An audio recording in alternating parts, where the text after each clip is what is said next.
Hello, everyone. Welcome to today's live broadcast entitled Rock Monoclonal Antibody and Antibody Drug Conjugate Characterization with Stunner.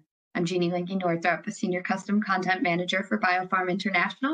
I'll be your moderator for today's event. We are pleased to bring you today's webcast presented by Biopharm International and sponsored by Unchained Labs. I think their name says it all. Unchained Labs is passionately focused on helping biologics and gene therapy researchers break free from tools that just don't cut it.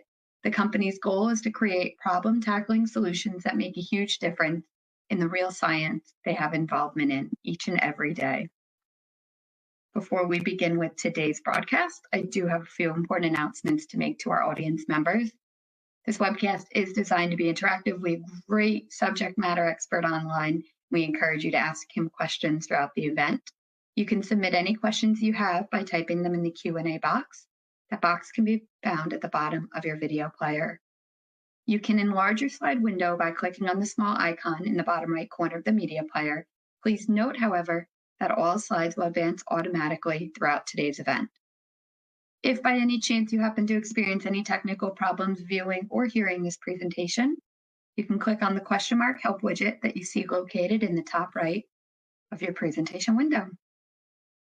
I'd now like to welcome today's presenter and subject matter expert, Unchained Labs' very own Brian Haldeman, Product Manager for Lunatic and Stunner. Prior to this role, Brian served as a field application scientist supporting the biophysical characterization of proteins and viral vectors.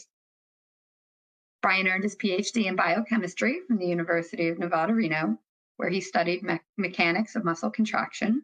His research leveraged single molecule microscopy, pre-steady state kinetics, protein affinity and binding characterization, as well as protein isolation techniques. Brian, it is such a pleasure to have you join us today. Thank you so much for your time, your commitment to the industry. Please go ahead and feel free to get started with your presentation. Thank you for the introduction. I'm very excited to talk to you all today about how you can rock mAb and ADC characterization with Stunner. Donuts are delicious. They were one of my favorite breakfast treats when I was a kid. Those days, flavors were limited, and I usually stuck to classic glazed. This also reminds me of traditional targeted therapies using monoclonal antibodies. Very effective, but limited construct designs or flavors. These days, there are some more complex creations with both donuts and targeted therapies. New types are constantly being developed. Bakers are finding whatever they can to stick to the outside of a donut to make a unique flavor profile, while researchers are coming up with new and unique conjugates every day. They are sticking new ingredients, like drug linkers or oligos, to traditional mAbs and using them as a targeted delivery vehicle. The evolving field of targeted therapies is driving the innovation of new tools to characterize both mAbs and ADCs more quickly and more efficiently.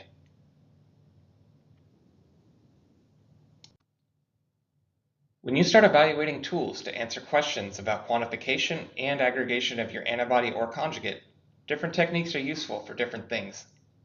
For example, if you want to answer questions of how much do I have or what is my drug-antibody ratio, you can turn to UV-Vis. But if you want to answer questions about what do you have and do I have any aggregates in my sample, you turn to a different tool of dynamic light scattering or DLS to measure size. This is especially important with conjugates where hydrophobic drug linkers can make your sample more prone to aggregation. Just as critical when assessing techniques is minimal sample consumption, as samples during development are always precious. Stunner is about bringing those two technologies together so you don't leave any questions about your mAb or your conjugate unanswered. Today I'm going to introduce you to the Stunner platform. Stunner is the only system that pulls together two separate technologies, UV-Vis and DLS.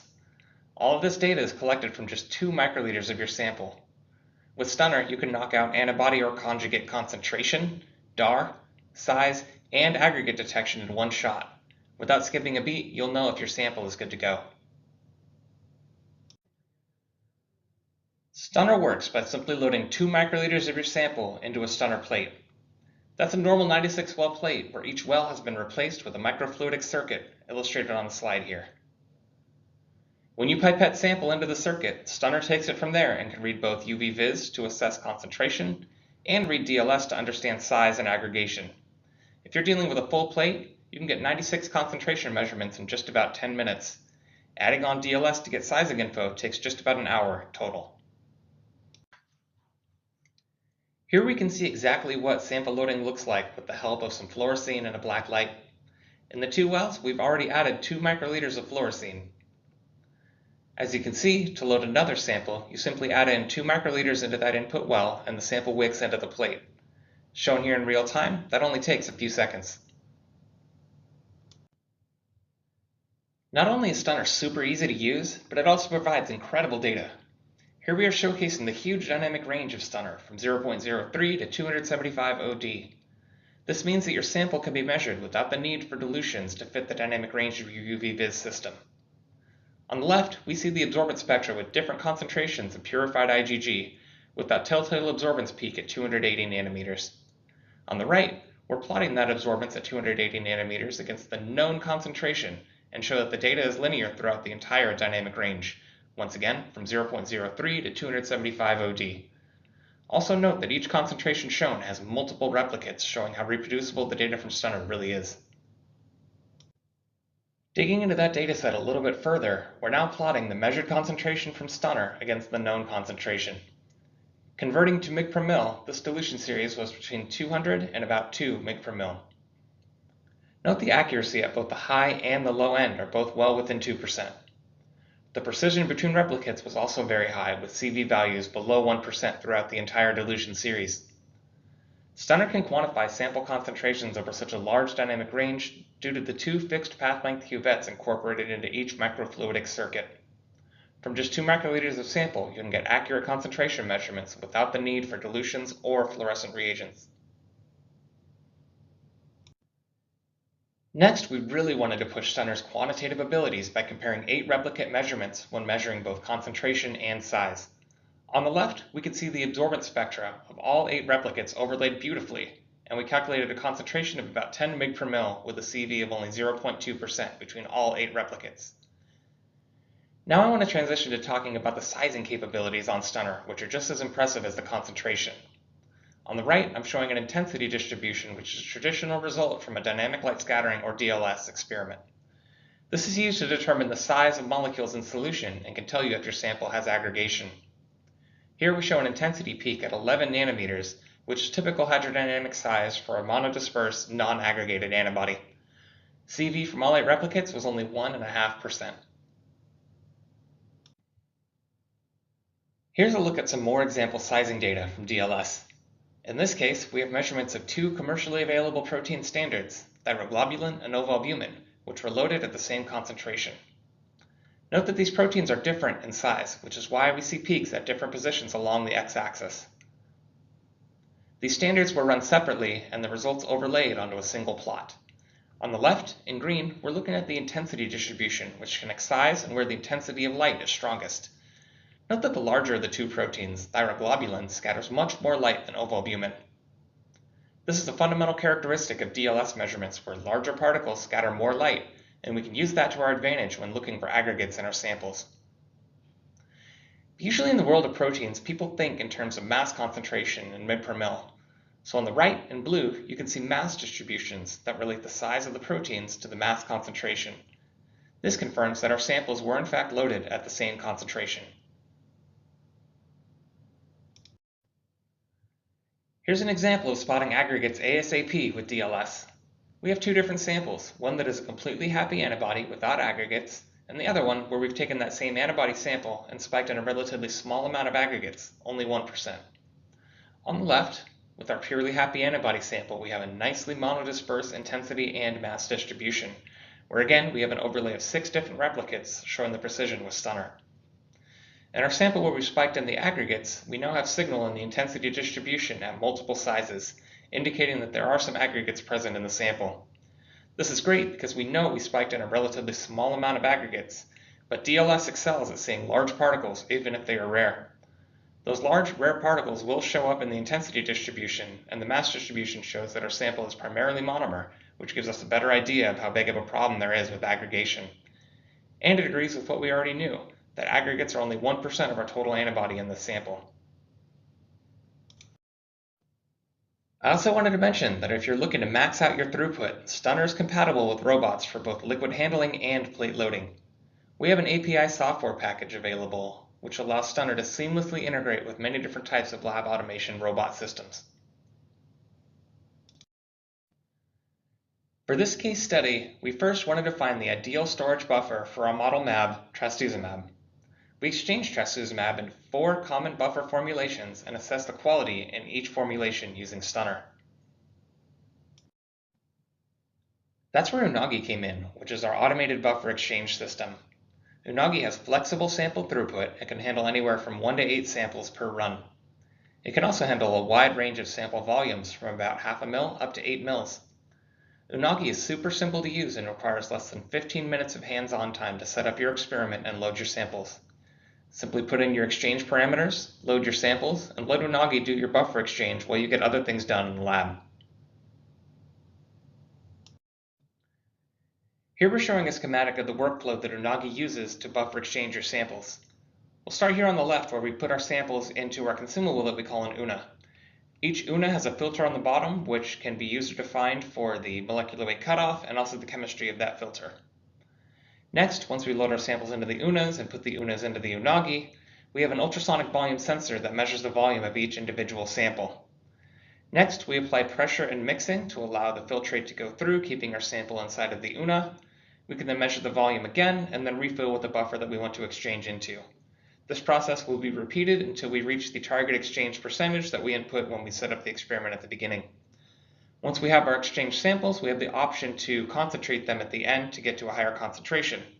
In the case for buffer exchanging trastuzumab, I did my exchanges at 10 mg per mil and then concentrated to 175 mg per mil at the end. During the pressurization cycle, I mentioned that Unagi orbitally mixes the samples. This prevents membrane clogging, which is a problem for other dead-end filtration methods such as Amicon filters and a centrifuge tube. Orbital mixing in Unagi keeps the samples homogeneous and allows for a more efficient buffer exchange, speeding up the processing time. Next, I want to transition back to Stunner, where we looked at the quality of our trastuzumab after exchange into those 4 different buffers, shown on the x-axis. Keep in mind the samples here were concentrated to 175 mg per mil using Unagi, and that concentration was confirmed using Stunner, as well as looking at 2 different quality attributes, the z-average size here on the left, where we are measuring with the green bars, and on the right we had the PDI, which is the polydispersity index, giving us an idea of the range of sizes that were detected under each one of these conditions, indicated with the blue dots. The first thing we notice here is that trastuzumab is larger in citrate buffer than in the other conditions, and we can look at the results from Stunner to look at that in a little bit more detail. When looking at the intensity distribution of trastuzumab in the citrate buffer, we can see that the average size is right around 27 nanometers. Now remember earlier I was saying that a typical monoclonal antibody should be about 11 nanometers in solution, so this tells us that trastuzumab is not happy in the citrate buffer. One thing we can say from this is we're confident in that measurement because when we overlay all 3 triplicate measurements, we have a CV of only about 3.5% in that sizing measurement. When assessing the quality of trastuzumab in the other buffer conditions, we confirmed that phosphate buffer was the ideal condition for trastuzumab. What we're showing here is the average size with the intensity distribution, and the average size was 9.6 nanometers with a 2.5% CV. We also see a small bit of aggregation present in that sample, but remember, larger particles do scatter more light, so by seeing a smaller intensity peak here for the aggregates, we can confirm that it's not a significant portion of our sample that's aggregated. On the right, we're looking at concentration measurements which confirm that our sample is at 178 mg per mil, and between those 3 replicate measurements, we only had a CV of 0.7%. Now let's transition from the world of antibodies to the world of ADCs. The ADC we used for this work was Enhertu, an FDA-approved therapeutic for metastatic HER2-positive breast cancer, which combines trastuzumab, a known anti-HER2 monoclonal antibody, with a drug linker deruxtecan through a cysteine conjugation. We use this as a model drug example, helping us illustrate how we measure the concentration of an antibody, drug, and DAR using Stunner.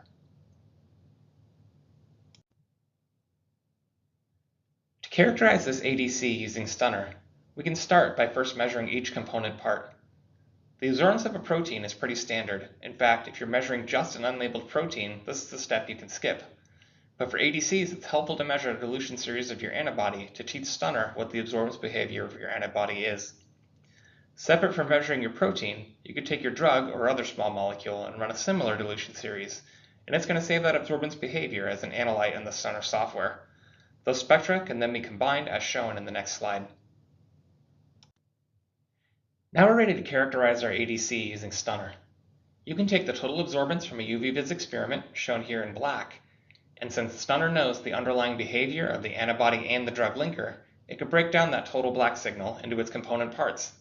It will unmix them into green, which is for our antibody, and blue for the drug linker. And we can then quantify how much antibody we have, how much drug we have, and importantly, what is the drug-antibody ratio, or DAR. Here we show a calculated DAR of 7.2 mole per mole, which is consistent with the gold standard DAR method of mass spec, which gives an average DAR of 7.7 mole per mole. Once you have collected spectra of your different components, Stunner allows you to mix and match collected spectra to build different conjugates. For example, we will start with the conjugate we just showed, which was trastuzumab, whose spectra is shown here, combined with deruxtecan to make Enhertu. Trastuzumab can also be conjugated with mertancin to make Kadcyla. This shows how Stunner is an excellent tool to assess quality of ADCs in a high-throughput approach. If you've got a library of antibodies and a library of drug linkers, simply collect the spectra of each component and you can look at the quality of all possible combinations. The quality of these two model ADCs will be used as our example dataset in a few slides to show how Stunner is used to compare quality of different ADCs after conjugation. This kind of deconvolution approach can be used for many different kinds of conjugates. Here on the left, we're showing an ADC example where we again quantify antibody and drug concentration independently, and that will give us a DAR. And on the right, we're showing an antibody-oligo conjugate, where we're looking at absorbance from an antibody and an oligo that are conjugated together. Again, we're quantifying the nucleic acid and the antibody separately. That will give us an antibody-oligo ratio. Not only does Stunner combine both UV-Vis measurements to get concentration and DAR with DLS measurements to get sizing and aggregation information, but it also gets you results quickly. Here we are showing 16 conjugate measurements, which were already in 10 minutes. Now that we've shown Stunner's capabilities for characterizing different types of conjugates, let's jump back into our results where you can look at the quality of our two model ADCs, Kadcyla and Enhertu, and compare that to trastuzumab pre-conjugation. Once again, we're looking at two different results from Stunner. We're looking on the y-axis on the left side, the Z average size shown in the green bars, and on the right, we're looking at the PDI or polydispersity index shown with the blue dots. First thing we can conclude here is that the size increases after conjugation, and you would expect that. For the unconjugated trastuzumab, we have an average size right around 9.5 nanometers, and then as we conjugate the two different small molecules to make Kadcyla or Enhertu, the size of those go up, and you would expect that to happen when making a conjugate. The other result we can see here is that Enhertu's PDI dropped about threefold. What that tells us is the range of sizes that we're measuring for Enhertu was quite a bit narrower than it was for either trastuzumab or Kadcyla. So let's go ahead and look at that in a little bit more detail in the results from Stunner. When combining the results from Stunner, we can conclude that Enhertu was the most well-behaved ADC after conjugation. We did quadruplicate measurements, and CVs for all different parameters measured were less than 1%. First, we can show that we were able to effectively deconvolute the absorbance spectrum shown in black into the individual components. With that, we were able to effectively determine a DAR of 7.3, which is similar to the gold standard DAR of 7.7 utilizing mass spec. Next, when we look at concentration, the concentration of our sample was 2.1 mg per mil, and these absorbance spectra are overlaid from those quadruplicate measurements. Next, when looking at sizing, we determined an average size of 10.7 nanometers, and once again, CV of less than 1%.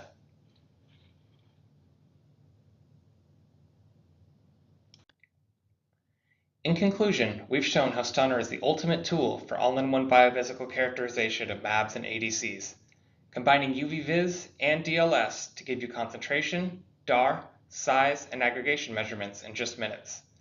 All of this from 2 microliters of sample with up to 96 samples at a time. Stunner is part of our suite of ADC rockstars.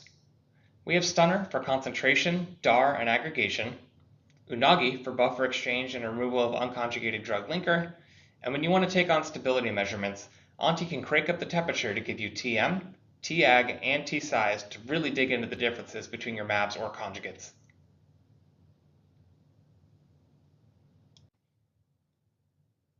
Stunner enables you to confidently and quickly check in on the quality of your mAbs and conjugates. Even as new, more complicated conjugates are developed, Stunner will keep up and allow you to characterize them and leave you with enough time to bake your favorite sweet treat. Thank you for your time today, and I'm happy to address any questions that you may have. Thank you. Thank you so much, Brian. I feel like after this webcast concludes, everyone on will be running out to their favorite bakery. The images of those donuts look fantastic. We are going to get ready to jump into our Q&A session. We've actually populated some really great questions already from our audience members, and I want to remind our audience it is not too late to submit any questions you have for Brian to respond to today. You can submit any questions you have by typing them in the Q&A box. That box, again, is found directly below your video player.